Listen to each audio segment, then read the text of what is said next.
Hey everybody, welcome to Green Flags Only. Hey Ann, how you doing? How was your day? I'm good, Reg. How was yours? Man, it was hot. I think I got up to 111 here in Las Vegas today. 111. Yeah, I stayed indoors.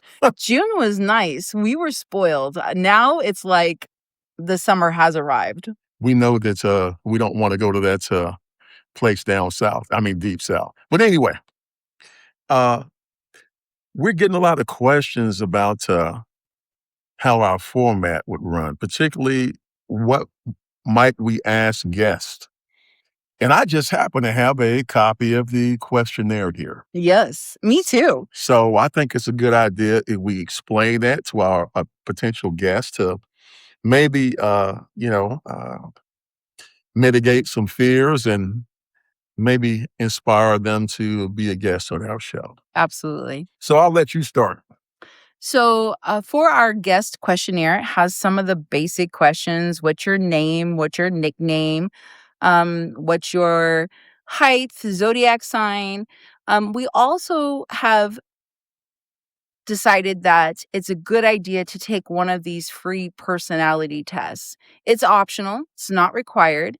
But we did find a free one at mypersonality.net where you can go there and find exactly, they ask you maybe like, what was it, 30, 50 It's questions or 50 something? questions, Yeah, actually. something like that. And we have that link on the website for you to, and even if you don't, well, we hope that you will be a guest, but if you're not, it's a great idea to take this personality test because I took it and I was really surprised how close they got to, my personality. No one from the hospital called and asked when was I going to check in. But, it really could be an eye opener if you do a self-assessment with that personality test. Absolutely. Some of the other questions or some of the other things that we'll talk about during our conversation is, what are your hobbies? Reg, what are your hobbies? Well, I like to cook. I've been playing guitar since I was 17. I love to travel. I've lived on several continents and I've had the blessing to interface with a lot of cultures. I think now, since I'm older, I think travel is the thing that I enjoy the most because I can incorporate all those things, not just when I'm abroad, but when I get home.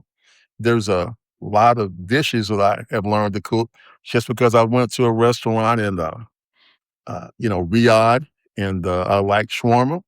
I found out what was in it and now I make it myself. What about you, Ann? What kind of hobbies do you like? I absolutely love travel as well. As you know, I grew up traveling my whole life, and it kind of is my. So I would say that I have wanderlust. I definitely feel stagnant when I'm in one place for too long and I don't get to see something new. I think that came as, traveling as a child, but travel is a huge one. Also, crocheting. I love to make blankets for people. So, crocheting is another one of my big hobbies. And by the way, I have a lovely cat blanket that she crocheted for my cat, Ashley, and she loves it. Um, so let me ask you, because sometimes, I've known you for a good bit, but I get confused. Would you consider yourself an introvert or you're an extrovert? So, I'm a Gemini. Okay, I so think that says everything. I think when I'm at home, I'm definitely introverted. Like I definitely am more into myself. But when I am at work, especially, I am very extroverted. I'm very comfortable being either. mhm. And I think on the basic level, I am an extrovert, but I can be around a lot of people and enjoy myself. Or I can just be alone, reading the book, talking to Ashley, looking at the wall. You know, it just kind of depends. I think with my military background, excuse me, that I have learned to kind of thrive in whatever environment that I've been thrown into, Hmm. and I think that makes it easier for me. Yeah, So absolutely. so I'll put a question mark on that. It depends on who it is and what it is. I tell you this though, Ann, and I don't want to be long-winded, but if I stop talking and get real quiet, that the people I'm around, I don't really appreciate them. Yeah, and have no need to further your conversation with them. I'll leave it at that. Absolutely. So what's your biggest dream, Reg? My biggest dream, uh, you know, in all my travels, the Middle East is as far as I've gone in this big planet. I really do want to see a little bit of the Far East.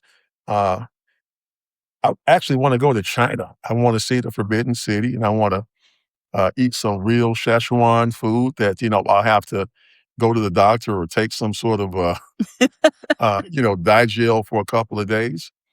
Uh, I like to go to Cambodia to visit some of those temples. Yes. Now I know that you've been to a whole lot more places than I, and you might want to tell our audience what's your favorite thing and what you're going to visit the next.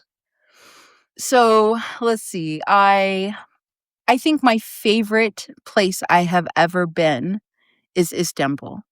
I had such a love for the city. The people were so kind. The food was outstanding. And I am a huge history buff. I love history. So getting to go to Istanbul where some of the most amazing feats happened and seeing those sites, they still have like a part of the old city wall there that you can go and see. Um, the Golden Horn, you can just picture, boats coming into trade. And when Mehmet II, the conqueror, conquered the city, he carried his boats over land to get into that Golden Horn. I mean, it's just such a fascinating city to me. Plus, a huge bonus is I am a huge lover of animals. So the dogs and cats there are abundant. Mhm. They're all wild, but they are so friendly and so well taken care of. They're all tagged. They get regular vet visits. The people feed them. They can go wherever they please. I mean, nobody bothers them, nobody harasses them. You'll go into a very high-end store and you'll see cats laying underneath the chairs, and you'll go into a nice restaurant and there will be a dog in the lobby. I mean, the people there have a huge respect for the animals and they're very well treated. So that was a huge plus. Plus the shopping. Well, you know that I celebrated my last birthday in Istanbul. I do. Funny story is that I was in the hotel lobby. I was waiting on the concierge to do something for me, so I had a seat, and this beautiful yellow cat just came up and looked at me and decided to jump in my lap. And so, I sat there for as long as I could, and I had to meet my guide, so I got up. And the cat just stood up, and she looked completely put out that I would have the audacity to get up before she was done with me. But I'd like but How dare you, Reg? because they have feeding stations throughout the city. Yes. The feeding stations have medicine, so you don't find any rabid or diseased animals. They're all neat and clean, and that was a good time. And I also took a second trip from Istanbul to Cappadocia, which is right close to the Syrian border, and I had a fantastic time. In fact, we may have to do a separate video and just talk about Istanbul. Oh, If you yes. like to travel, if you like uh, to travel on the cheap, but feel like that you're on a top shelf, go to Istanbul. Well, I told you when I stayed there, we stayed at the seven, what is it? The Seven Palaces, something like that. I'll have to look it up. But anyways, I literally stayed in a palace. My room, I showed you a picture of it. It You did. looked like a palace. It did. And we really had the royal treatment. We were offered a tour guide for free for a whole day. The food was outstanding. And I went down every morning, to sit in the sunshine and watch the bay. And after the very first day, the guy remembered my coffee order. I'd go down at like 5:30 in the morning and he had my coffee ready. Wow, It was so. that's fantastic. Now, you talked about what you like. Let's head to the dark side of the force and talk about what you don't like. What are your pet peeves? My pet peeves. You know, I think you and I both grew up with a wide variety of people, and I think when that happens, we're very accepting to a lot of things. So my pet peeves are really I don't have, like, little pet peeves like, you know, squeezing the toothpaste out the wrong side or or whatever. But I think my biggest pet peeve is dirty dishes in the sink. Like, that makes me crazy. If I come out in the morning and there's dirty dishes in the sink, I'm just like, I can't. I can't do that. I can't enjoy my coffee." That's So, dirty dishes in the sink and, to get real, people who are dishonest. I agree. And, I am, very intuitive. I, watch body language. I listen to, what people say, and I look at the context of what they're saying, with that body language, and I make, careful decisions. And most of the time, I'm more right than wrong. I like people that can just tell you, "Hey, look, I don't like turnips or beets. I don't like turnips or beets, but don't make me take you to a turnip and beet restaurant and you say, you know what, this is not for me, or you pick at it or whatnot. I'd rather you tell me the things that you don't like, even if you risk, insulting me. I would much rather have your honesty now than your dishonesty later. Okay, so when I told you I don't like sausage on pizza, you're still judging me for that. Yeah, I was horrified. You're horrified. Yeah, she said she didn't like fennel. And, and I made all these little Italian sausage balls and whatnot. But that's a small thing, but to some people, that's a big thing, particularly if, you have allergies and whatnot. Now, I'm a cat person and, I am a dog person. yeah, and, you know, once again, for me, that's no big deal because I love animals. I love cats, I love dogs, but to some people, they're like, "Oh, I'm allergic to dogs," or "I'm allergic to cats." There's a And pill for that. and that's exactly, and that's fine, and some people have, phobias about animals, and I get that to some degree. But, that's not a deal breaker, but if you are, uh, abusive to an animal, if you can't behave while animals are around, then I kinda give you the side eye because I think that's a great indicator of how you're gonna behave with a person. See, Yes, because the animal can't talk back, but, yeah, if I see you doing something to a dog or cat, yeah, I'm gonna say plenty. But anyway, agreed. so what is you asked me, what is your biggest dream? You know, I have several. I think for the longest time, my biggest dream has been to have a secondary residence, preferably with a bit of land somewhere in like the north, maybe like Montana, uh, maybe Eastern Oregon, where I could have like a dog rescue. I think I would love to have some kind of land that had a barn on it that I could turn into like a craft room so my yarn is just not everywhere. And then also, I would really like to I think dogs are so loving unconditionally, and it would be great to give them a safe place and rescue them if they're in a bad situation. Mhm, Really, that's my dream.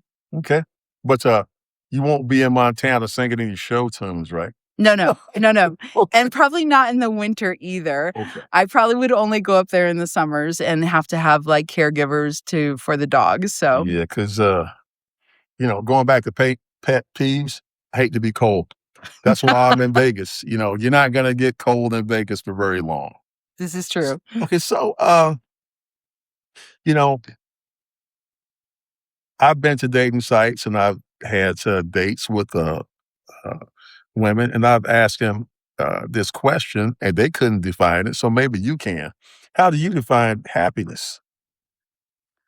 I think what is happiness to people is very personal. You know, it's gonna be different for everybody. For me, it's peace. I, uh my home is very peaceful, and anything that threatens that peace in my home, that's my sanctuary, that's my solace, And anything that threatens that is a threat to me personally, I see it as.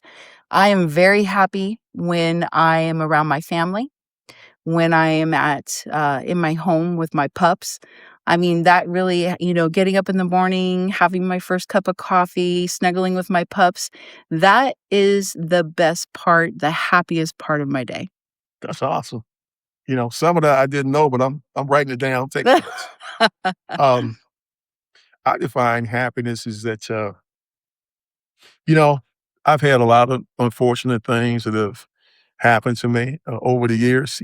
I'm not, I'm not looking for sympathy or give you a sob story, but I think that the key to happiness is to have gratitude where you are, no matter what stage of life that you're in.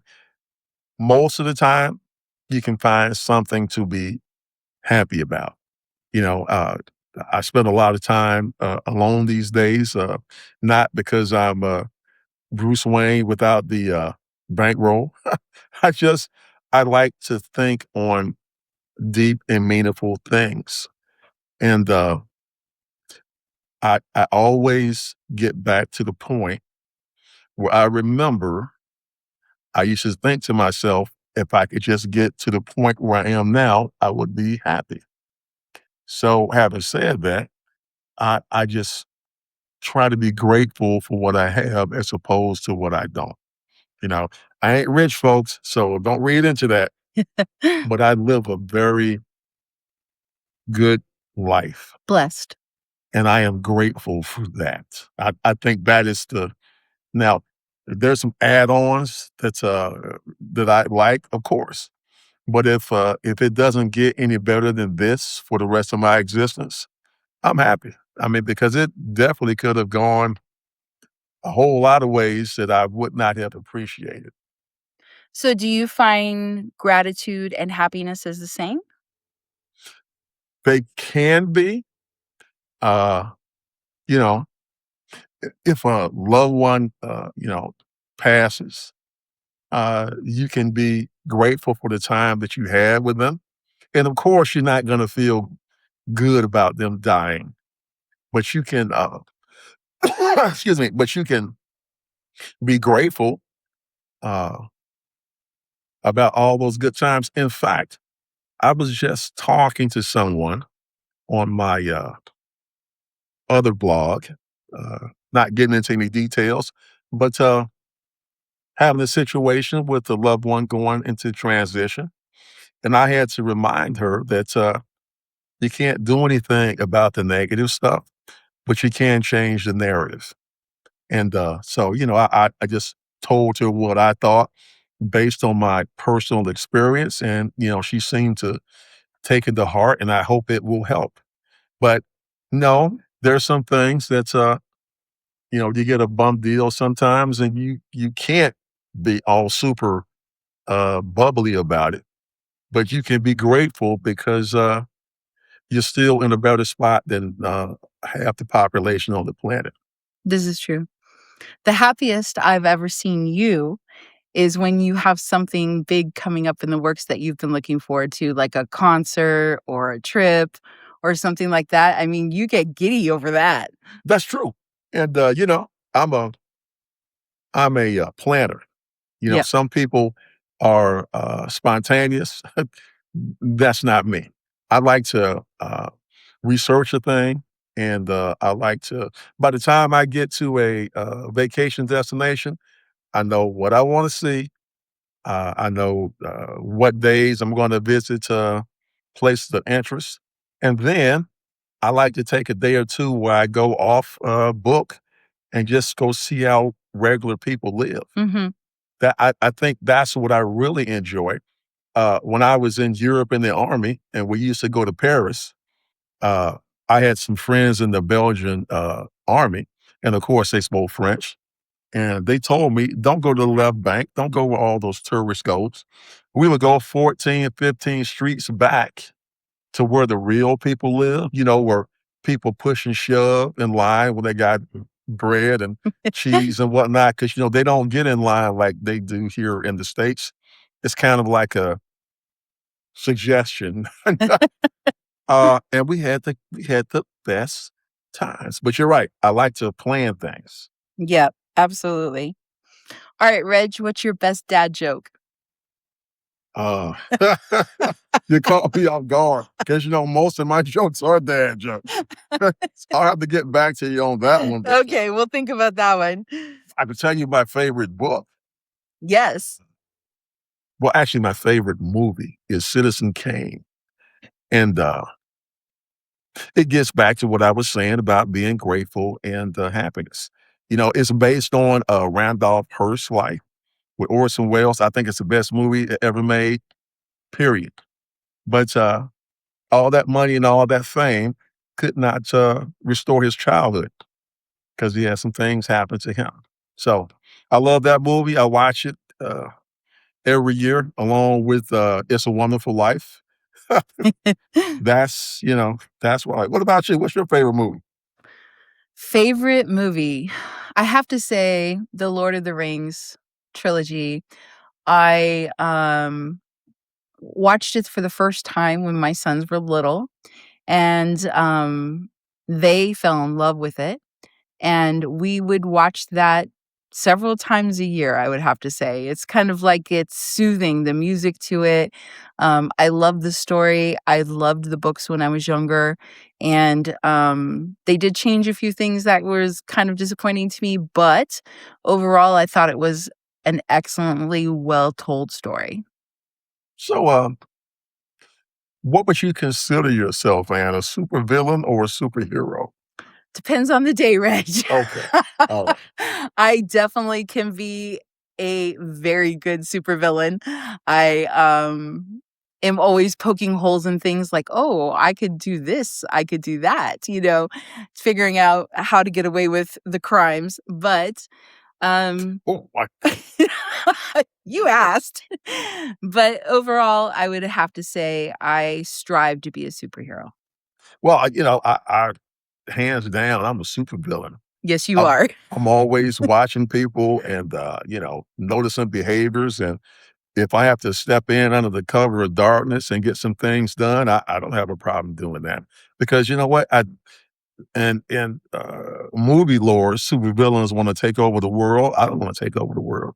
I just wanna make sure that you stop your abhorrent behavior, and, if I have to do some unconventional things to get you to do the right thing, well, I'll be your huckleberry. All right, Reg, what is the weirdest job you ever had? Weirdest job? Oh, easy. I I had got out of, high school and, you know, jobs were hard to find in the late '70s. And, I saw an ad in the paper that they were looking for people to work at this, meat storage house in downtown Atlanta. I lasted, one shift. First of all, it's like, a zillion below zero, and, when they bring in those, half, cows, you gotta lift those things up and put them on hooks. For the people that worked there, 5, 10, 20 years, every one of them was skinny and buff. I was just skinny, and I didn't have enough, fat on me to at that time to deal with it. So that's the weirdest one. And they were creepy as well. But anyway, that's a whole 'nother thing. I think they were mafia, related because that's a lot of beef, man. That's a lot of beef. That's a lot of beef. All right, here's one for you. What was the last random act of kindness that you did? I, I just the place I'm living in now, I've been here for less than a year. I lived in an, apartment not too far from here, and I was just moving in there, and it was Christmas time, and, I bought some things from my new apartment, and I saw that there was a woman wandering around the cars that was, you know, pretty much, asking for donations, and at first, I was gonna tell her no, but it was cold out for Vegas. And I remember that I had brought my security blanket with me, When I go on walks here, I always bring a double up sock with a roll of quarters and batteries in it just in case somebody wants change, I'll give it to them. But, I remember that, and I gave it to her, and I said, I was actually embarrassed to give it to her. I said, "This isn't much, but there's like 20 bucks in here. I hope it helps."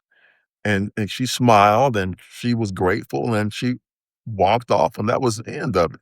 But I felt really good about doing that, and, I hope it did help, uh, because she looked like she was really on hard times. So, what about you? You always do things for people, and so you just have to pick one. Um, so here's one that actually made me uncomfortable, and I'm not sure why. So we were at Chipotle's. I think me and one of my sons, we were eating at Chipotle's, and a homeless lady, older lady, came in, and she was making the rounds of the tables asking for money. And I'm usually very against giving homeless people money. I will give them food, I will give them clothes, I will give them pretty much anything that I know will help them. But with money, I have a hard time with that. So she got to our table and she asked us for money for a hotel room. And I told her, I'm sorry, I don't have any cash on me. And she goes, I'm just so hungry. And I go, those are the magic words. So we went up to the counter and I said, order anything you want. And she ordered a burrito. And I go, don't you want a drink? Don't you want chips? And she was so thankful. And that always makes me a little uncomfortable. I don't know why. It just does. But as we're standing there, a man behind me touched my shoulder, and I kind of turned around like, because I'm not used to people just like touching me randomly in Mhm, public. mhm. He touched my shoulder. He put his hand on my shoulder and he goes, what you did was awesome. And I'm thinking to myself, any one of you could have done that. Mm. Like, she asked 8 people before she got to me. And you guys, if you thought it was so awesome, what is a $12 burrito to you? Mm, You know? mhm, So it just surprises me how quickly people it, it makes me uncomfortable, I think, when you see somebody in need and there's something very simple you can do to help them and people just brush them away. They're mhm, humans, mhm. you know? So it makes me uncomfortable sometimes. Well, I've told you that story more times that you want to hear. When I was in, Egypt in, '93, we were in Luxor. You just come out the hotel, just finished a 31, course buffet, and I was complaining the fish was dry and it was unseasoned. 117 degrees, and I saw, 3 or 400 people wandering around the dunes, and it was late in the day, so I asked my driver, Sadiq, that's what they call, drivers. Friend. It's like friend, yeah. "What are they waiting for?" And he says, "What do you mean? They're just there."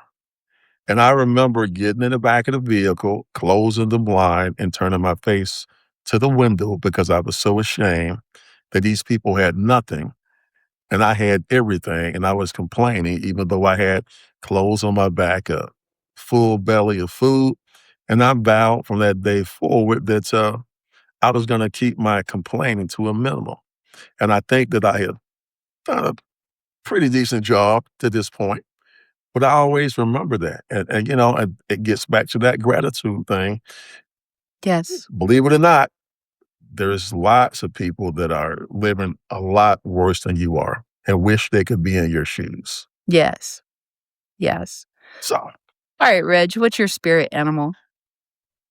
I think that, my spirit animal actually is a wolf because like I said, I spend a lot of time alone, and it's not that I don't like people, I love people, but I also embrace the fact that sometimes, people can drain your battery, Yes. and you need to, have that, time to recharge and to think about things, uh, maybe think about doing something different.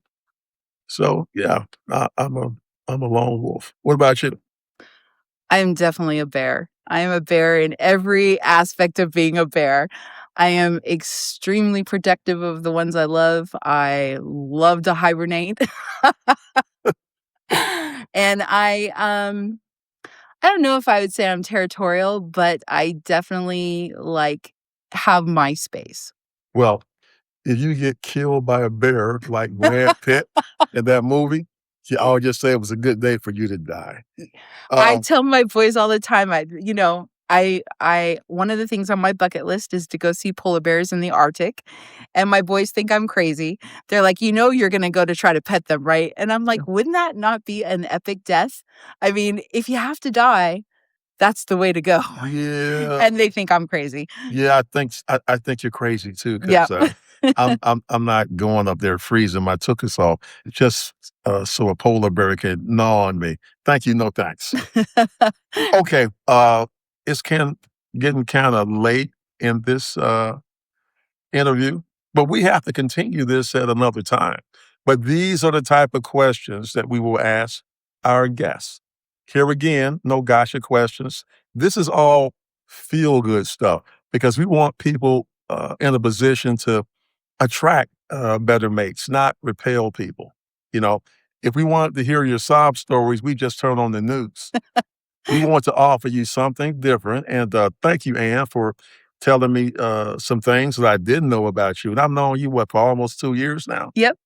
I've made some notes, and Uh-oh. I hope you did too. And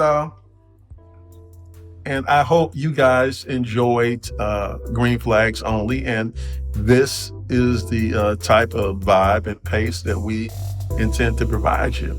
Thank you guys so much for listening, and looking forward to talking to you soon. Take care, everybody.